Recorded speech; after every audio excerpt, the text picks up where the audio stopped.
utilities of the future, where distribution reforms and customer orientation was the identified priority for collaboration, and energy efficiency was the second theme on which both industrial efficiency and demand side management have been discussed. In the joint working group on new and renewable energy, three themes were discussed.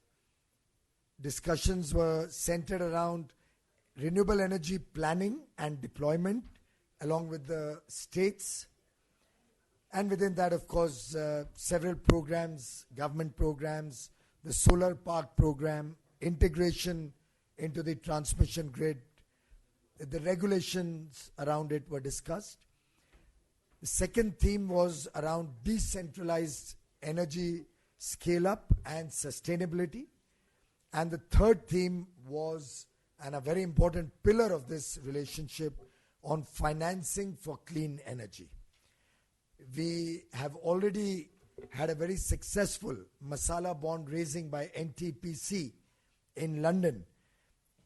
Earlier in the year, several companies in the energy space, including IREDA, the Indian Renewable Energy Development Agency, EESL, Energy Efficiency Services Limited, NTPC, a second round of fundraising, and even possibly REC and PFC are looking at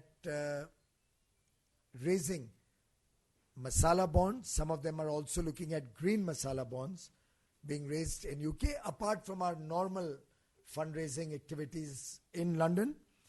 We've had some very good discussions around innovative financing models of financial instruments, and I must acknowledge and thank the support we have received from the UK government and other entities in UK in our plans in this direction. I have broadly estimated the current plans and believe the energy sector companies would probably be raising, all put together, about $1 billion in the London markets to fund our rapid expansion programs in the next few months. On an overall perspective, I must acknowledge and thank the great support we have received from the United Kingdom in our efforts to scale up our own energy plans in the country, particularly the support we have received in terms of grid integration for our massive renewable energy programs.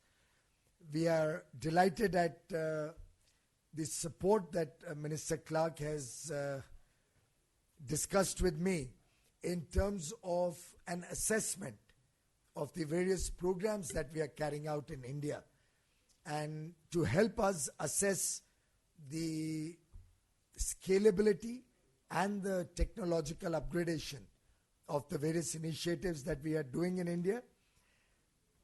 I'm also delighted at the progress that EESL, Energy Efficiency Services Limited, has made in its own international forays. They have set up office in London, and they have already started investments. EESL has invested about £7 million in 7 energy-saving projects in the UK after intense technical and financial due diligence, and we do have large plans to scale up our own engagement in UK, which Minister Clark has welcomed, and that is the strength of the UK-India partnership, where we are both working in a spirit of reciprocity and in a spirit of larger engagement, both sides. Thank you very much, Minister Clark, for your visit. Thank you very much for the deep interest you and your business delegation have shown. In fact, it's probably one of the largest delegations to come from UK, particularly on the energy side. It would be a first, I would believe. I warmly welcome your delegation. Thank you for the interest you have shown in our programs, and certainly look forward to more engagement and more visits from UK in the months and years to come. Thank you, Minister. Thank you.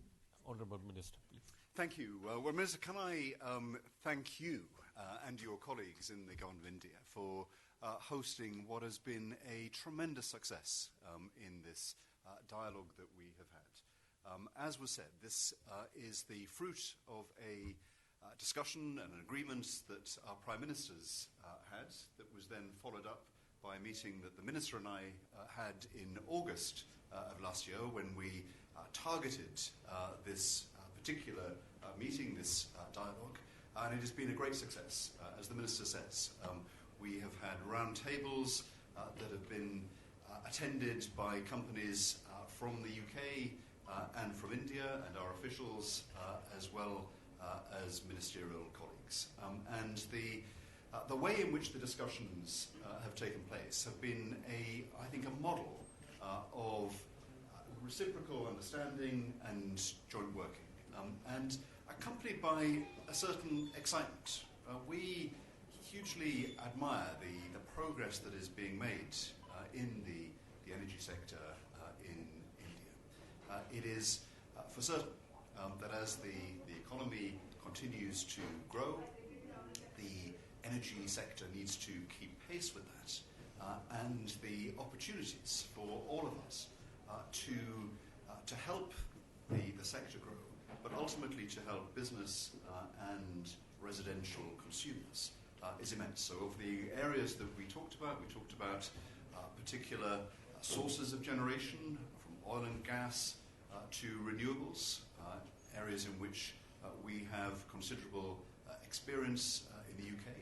We talked about the need to take the opportunities of making grids smart, to be able to integrate renewable technology and to optimize the use of energy that is in the grid. And there was a great interest in tech companies and data analytics companies in working together with us to advance research and development as well as practice in that. Energy efficiency, very important. We greatly admire the very rapid progress that has been made in LED lighting, for example, right across India. Very important contribution, energy efficiency in that and other ways to meeting our power needs in the future.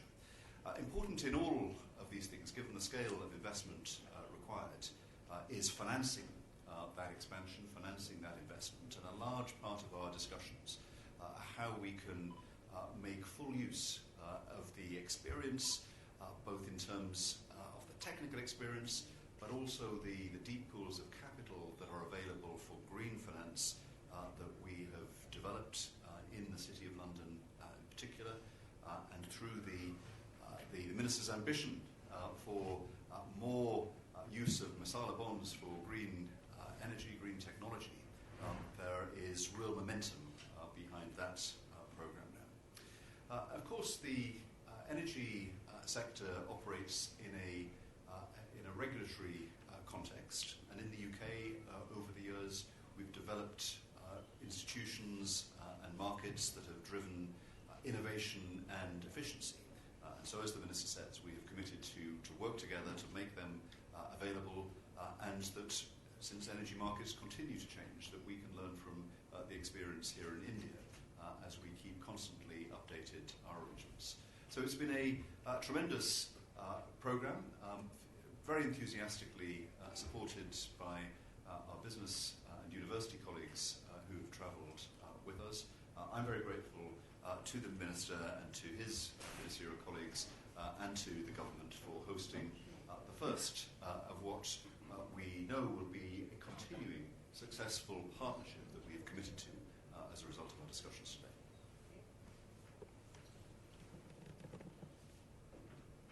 Friends, now the both ministers will take two questions because their earlier engagements are there of Honourable District Minister. So please, I will request you to, before you raise the question, you give your name and organization, media organization, before putting up a question. Please, brief question.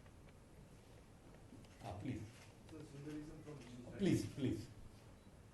So Sundaresan from So you spoke about Indian PSU companies raising $1 billion how soon do you see this happening? In this financial year? Or is there a timeline on this, sir? Well, of course, these are independent companies, they take their own decisions.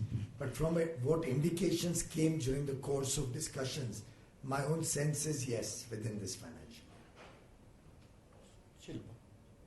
Shilpa from Cogencis, sir. So these bonds that will be issued, will it be only for renewable energy projects or is it for all kinds of projects?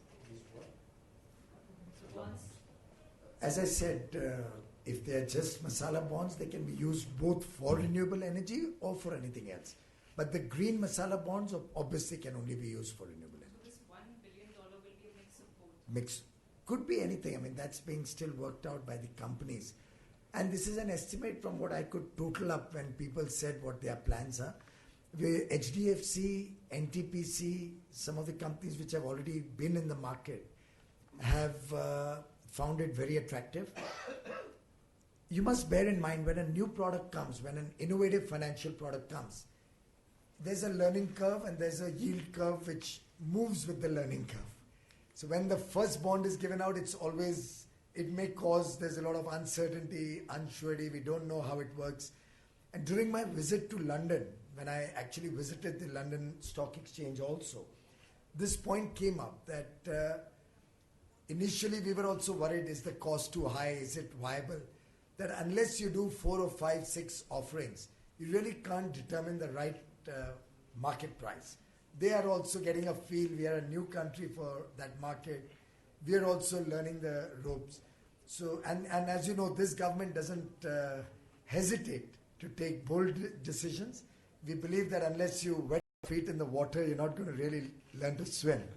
So I believe, and our own experience, take the Uday bond, I'll just take a minute. Uttar Pradesh took out 2 bond tranches in the last 3 or 4 months. The first tranche went at some price. The next tranche went at a lower price. My own suspicion is the third tranche will get even lower as the market starts understanding products better. So we'll be in the market continuously as our investment plans form. So, thank you, sir. 2 questions. Thank you very much, friends. Thanks, Eton, for coming at a short notice. Thanks, Minister. Thank you. Thank you very much.